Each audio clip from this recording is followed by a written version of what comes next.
Fala aí, meu amigo pintor, beleza? Rodrigo Marques. E o tema de hoje é o seguinte: como evitar prejuízo na sua obra?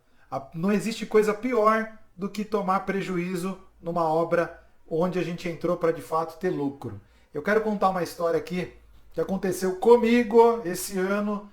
Ainda não resolvi completamente, mas estamos aí em vias de resolver numa residência que nós pintamos aqui em São Paulo. O trabalho ficou bem bacana, cliente super satisfeito, mas por alguns descuidos, e descuidos assim que nós sabíamos e houveram alguns sinais, essa obra me trouxe um prejuízo de mais ou menos R$ 9.000. Não é mole não, cara. O que era para fazer parte do meu lucro virou um prejuízo de R$ 9.000. Mesmo assim eu tive lucro na obra. Mas imagina se eu tivesse esses R$ 9.000 a mais. É muita grana. Não dá para perder R$ 9.000 à toa. E se eu tivesse tido alguns cuidados pequenos, esse prejuízo teria sido completamente evitado. Então, se liga nessa história que eu vou te contar. Use da minha situação, da minha dor, né? Use o meu prejuízo para você refletir e não ter a mesma dor de cabeça que eu tive ou o mesmo prejuízo financeiro que eu tive no bolso, que ele aconteça aí com tuas obras também. Tá legal? E eu vou te falar o que aconteceu. Essa obra é uma residência habitada aqui em São Paulo, de altíssimo padrão. O cliente reside, tá? Ou seja, não é uma obra comum, é uma obra habitada. E você, amigão pintor, sabe, fazer obra com o cliente morando é extremamente complicado e mais um motivo para que você tenha todos os cuidados possíveis, que senão a conta pode vir e vir alta. Eu estou pagando, tá doendo, dezembro, final de ano, 13º, para pagar um monte de conta pesada que vai vir em janeiro e eu estou perdendo R$ 9.000 nessa obra. Então, eu não quero que isso aconteça com você, por isso que eu vou compartilhar a minha história. Voltando aqui, casa habitada, começamos a obra, tomei todos os cuidados que até então eu achava que eram suficientes na parte de contratação, na parte lá de propostas, observações. Primeiro dia de obra, na minha proposta eu dizia o seguinte, que nós não éramos responsáveis pelos móveis e objetos pessoais que ali estavam na residência. Primeiro dia de obra eu fui lá com a minha equipe para acompanhar junto com o meu encarregado, acompanhar o primeiro dia lá do início da pintura. E existia uma parte da obra, né, uma casa bem grande, existiam 3 anexos e a casa, e um dos anexos da casa era onde ficava o salão de jogos. E o salão de jogos, além da mesa de sinuca, tinha um espaço de TV, onde tinha uma parte de decoração, assim, tudo de altíssimo gosto. O pessoal começou a fazer a proteção de obra, eu cheguei mais ou menos 1h30 depois, meu encarregado chega e me fala, Rodrigo, o cliente disse que não vai colocar a mão em nada, que é responsabilidade nossa. Eu olhei, pensei, poxa, mas é meu primeiro, essa obra para essa construtora, é minha primeira obra para a construtora, vou tentar ajudar, sabendo que a responsabilidade não era minha e estava bem claro, vou tentar ajudar. Chamei o caseiro, falei, olha, amigão, o caseiro da casa, é o seguinte, nós não vamos colocar a mão em nada, isso está no meu orçamento, isso é uma responsabilidade do cliente. Ah, mas a cliente não quer saber, não vai colocar a mão em nada. Beleza, então vamos fazer o seguinte, vamos nos unir e resolver o problema. Cara, ali eu dei um tiro no meu próprio pé, porque eu não deveria ter feito aquilo. Eu fui extremamente bonzinho com o cliente. E mal eu sabia que aquilo ia me causar um problema gigantesco ao decorrer dessa obra. Mas enfim, vamos lá. Começamos a obra, o cliente tinha alguns objetos pessoais, quadros, objetos de decoração. Até eu no comecinho ajudei um pouquinho a tirar aquilo ali para poder apaziguar aquele clima que ficou um pouquinho tenso. Inclusive falei com o engenheiro da obra, tá acontecendo uma situação assim, assim, assado. Ele não me deu muita atenção e eu, no intuito de ajudar, insisti e acabei liberando meu pessoal para poder ajudar o cliente a guardar esses objetos pessoais. Enfim, ali foi onde começou o grande erro. Começamos a pintura, fizemos os demais anexos, e aí, na hora de começar a fazer a pintura da casa principal, ali era onde ia acontecer os meus maiores problemas. A casa toda habitada, mesa de jantar, cadeira, objeto, quadro, lustre, mesa de escritório, móvel de escritório, enfim. Todas as situações de uma obra habitada que você com certeza sabe como funciona. E eu, no intuito de querer ajudar o cliente, estou pagando um prejuízo de R$ 9.000. Fizemos a proteção de todos os móveis, de todos os objetos, sendo que além da casa que agora nós iríamos começar a pintar, toda a parte de academia da casa, enfim, nós tivemos que fazer a proteção, sala de jantar, academia, enfim, tudo que você puder imaginar, a gente tinha naquela casa para proteger. Ora, alguns itens eram de nossa responsabilidade, mas assim, os objetos não eram da nossa responsabilidade. Enfim, terminamos a obra, vamos lá marcar a vistoria final de obra. O cliente me aparece com uma lista desse tamanho, com mais ou menos R$ 21.000 de itens danificados da obra. Lógico que essa lista não competia só ao trabalho de pintura que foi realizado, mas também outros itens da obra que eram de responsabilidade da construtora. Eu fiquei abismado com tudo aquilo. Um prejuízo de R$ 21.000 e o meu orçamento dentro dessa obra girava em torno aí de mais ou menos uns R$ 95.000. Quando eu vi aquilo eu me assustei e aí, olha, conversei com o construtor, falei, não tem sentido. Tinha, além tinha piso riscado, tinha lustre danificado, móvel de escritório, mesa de jantar, enfim, cara, era uma série de itens. E aí, conversando com o engenheiro, negociamos alguns itens ali. Foi dividido por 3, parte do cliente, parte da construtora, parte eu me responsabilizei. Vou ser bem claro aqui que teve alguns itens que foram danos por danos causados pela minha equipe, outros não, e teve alguns danos que inclusive que não foram causados por nós, que nós tivemos que pagar.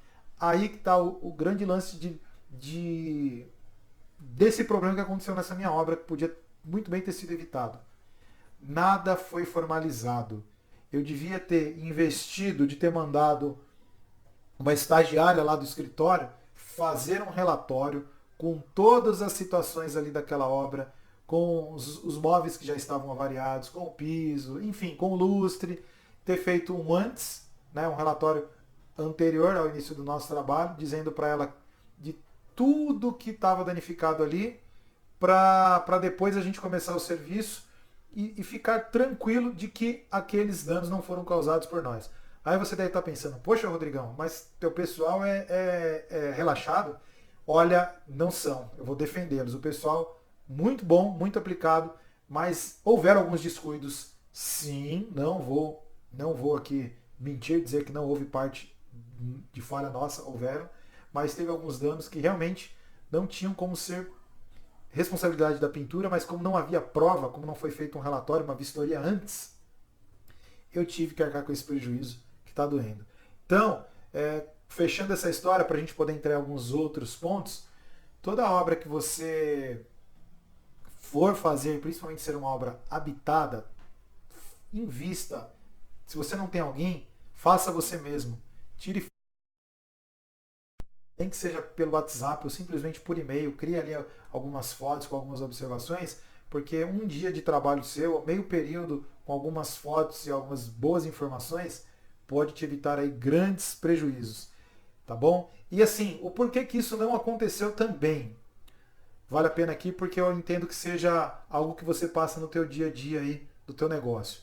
Normalmente quando um cliente fecha a obra com a gente é condicionado a praticamente começar a obra no dia seguinte. Ou seja, a gente às vezes não tem tempo para pensar, para se planejar o que a gente precisa fazer, o que a gente precisa antever, quais são os pontos de atenção, e entra no famoso fazejamento, que é fazer para depois pensar, e não pensar para depois fazer, que aí isso sim faz parte do planejamento.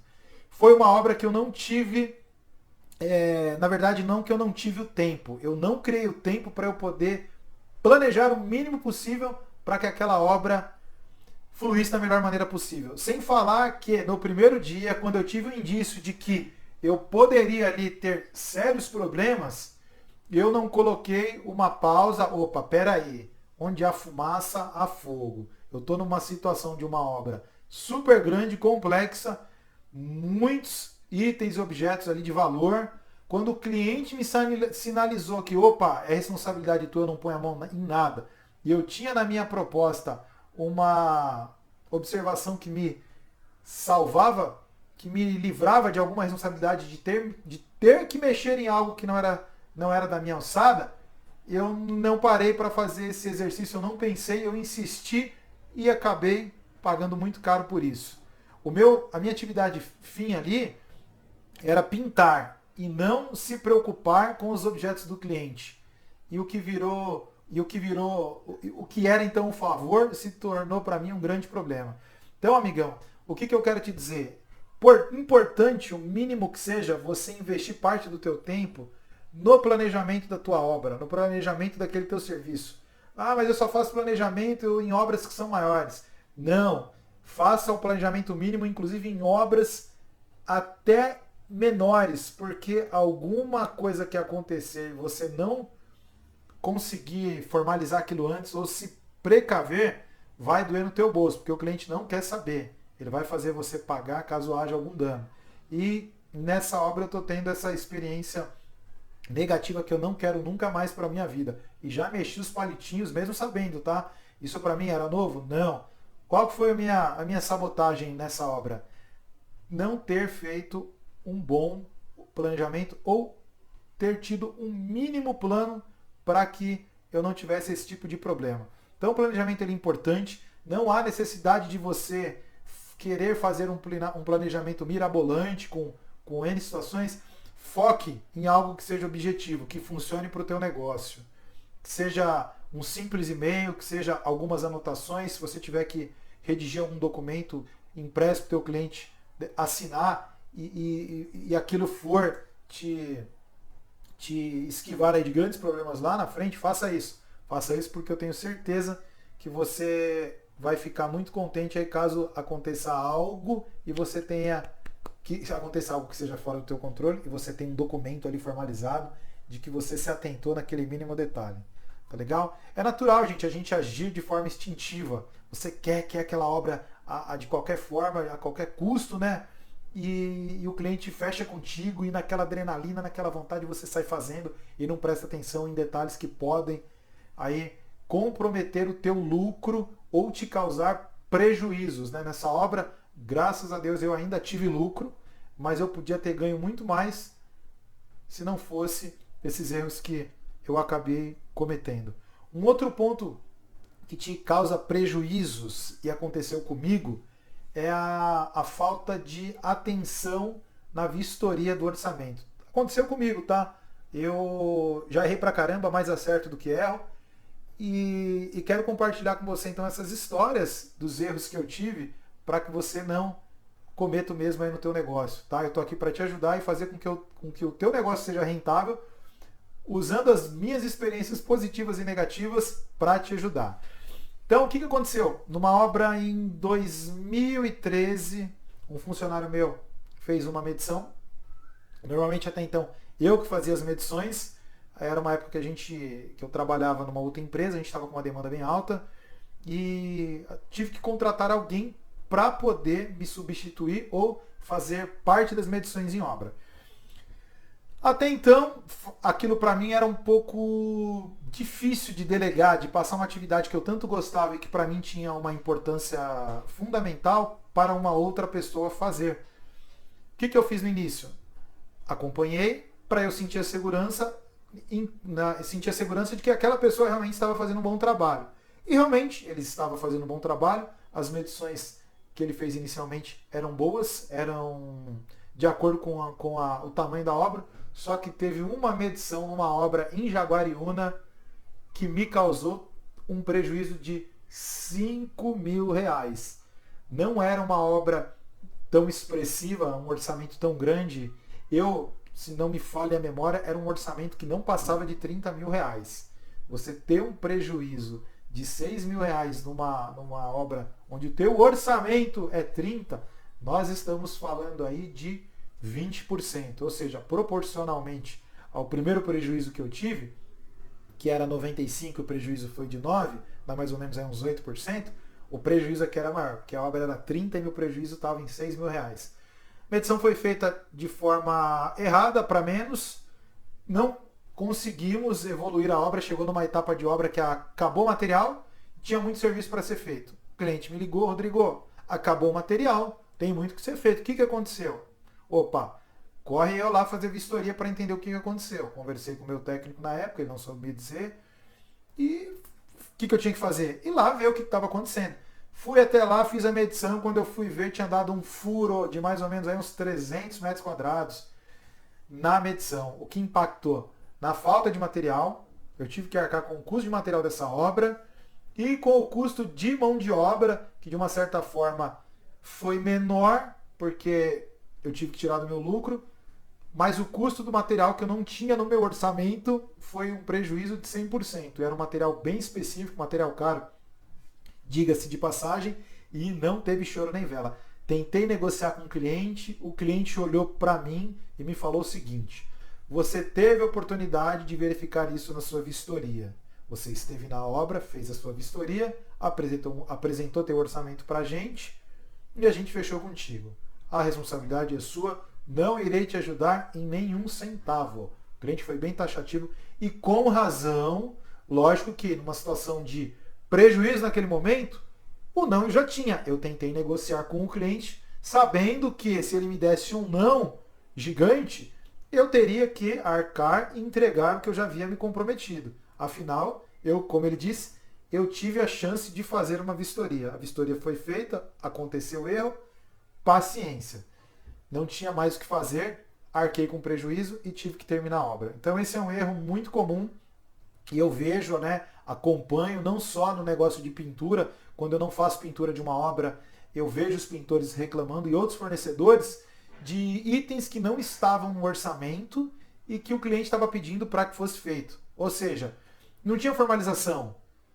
Era algo muito superficial. Eu te contratei para pintar a casa. Eu estou te cobrando X para fazer a pintura da casa completa. Só que dependendo do tipo de obra, dependendo da complexidade ou ali do detalhe desse serviço que você está fazendo, você vai precisar ser específico, porque senão vai te custar caro lá na frente, caso você seja cobrado por algo que você não viu, ou viu e fez, ou acabou vendo e fazendo vista grossa e não formalizou. Teu cliente vai te cobrar por isso. E aí, amigão, se vira. Se comprometeu, colocou a mão, não registrou, vai ter que terminar. Um dos pontos também de grande prejuízo, que causa prejuízo aí nos orçamentos, no teu lucro, que vai impactar no teu lucro, é o famoso retrabalho. Recentemente eu fiz um triplex aqui em São Paulo e por falha de gestão, olha só, hein? Falha de gestão. É a terceira falha que eu estou te apresentando aqui que eu cometi. Eu não cometo isso o tempo todo, tá? Eu estou usando situações que aconteceram que me doeram financeiramente. Então eu estou compartilhando aqui para poder te alertar, porque eu não quero que aconteça isso contigo. Esse é o objetivo principal do Empreenda aqui. Com as histórias que eu tive de sucesso e de insucesso, vamos dizer assim, te orientar para que você não cometa os mesmos erros e trabalhe sempre com lucro.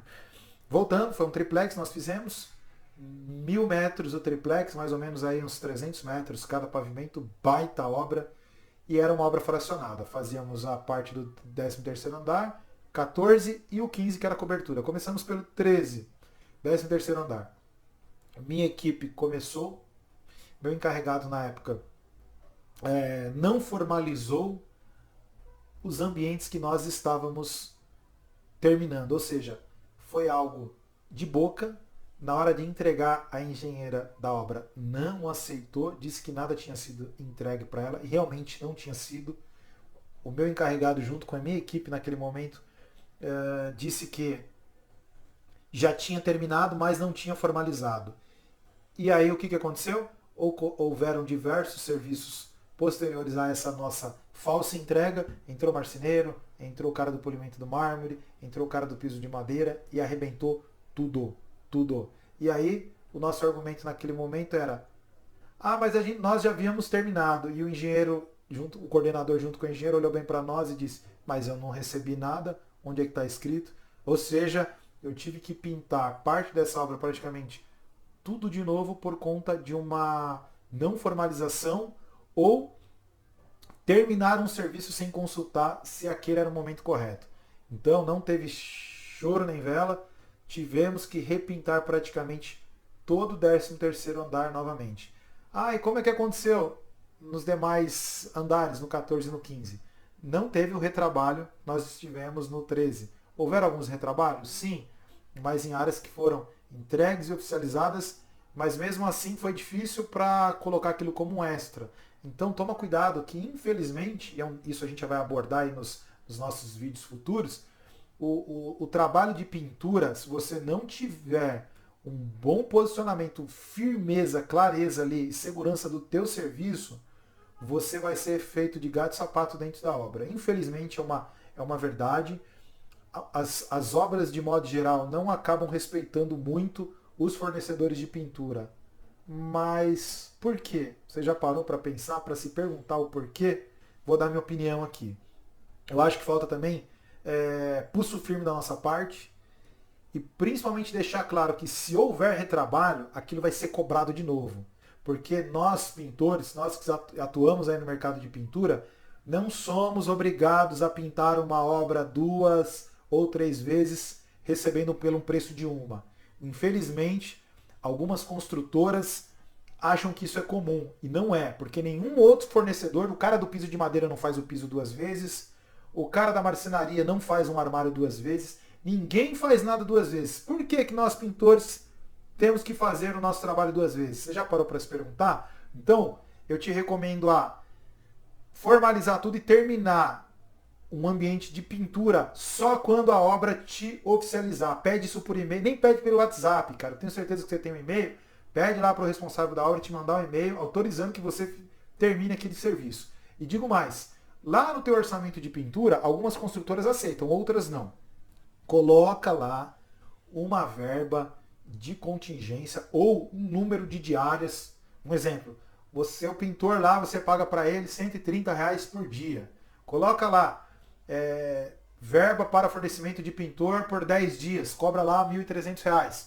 Teu cliente vai olhar, poxa, mas o que é isso? Olha, o que é isso? Isso aqui é a minha proteção e uma garantia para vocês que no meu orçamento a obra tem à disposição por 10 dias um pintor. Está fora daquele teu custo global ou fora daquele teu custo por metro quadrado. Sabe por quê? Porque aí você já deixa clara a regra do jogo. Teu cliente vai olhar, opa, pera aí. Não aquela velha história de que você da pintura já sabe que lá no final você vai ter que voltar para retocar, que o gesseiro vai ter que quebrar, que o marceneiro vai ter que montar, e aí você vai ter que voltar para repintar. Não, não, não, não, não, não, não. A gente não é obrigado a aceitar isso. Você não é obrigado a aceitar isso, porque ninguém trabalha de graça.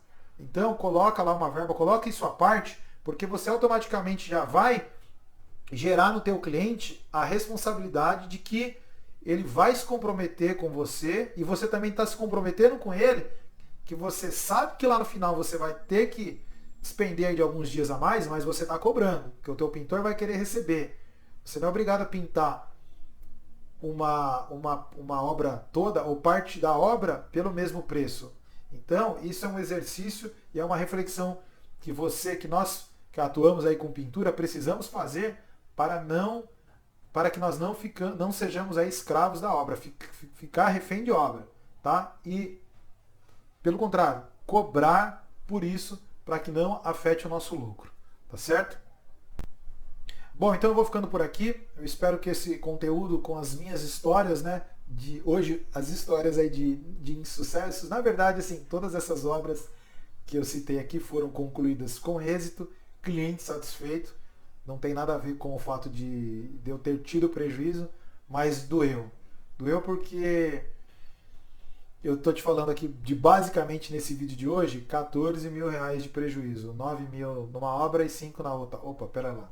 R$ 14.000 de prejuízo. Eu não quero que isso aconteça com você. Essa grana hoje, ela está fazendo falta, porque ela podia ter sido lucro. Então, invista em pequenos detalhes de fazer um planejamento, o mínimo que seja, formalizar na tua proposta aquilo que você vê que pode te causar um problema, né? Use o instinto e a tua experiência para tentar enxergar lá na frente e tirar da tua reta ali os possíveis problemas que vão surgir aí no meio do caminho. Tá certo? Então eu vou ficando por aqui. Um grande abraço e até o próximo vídeo.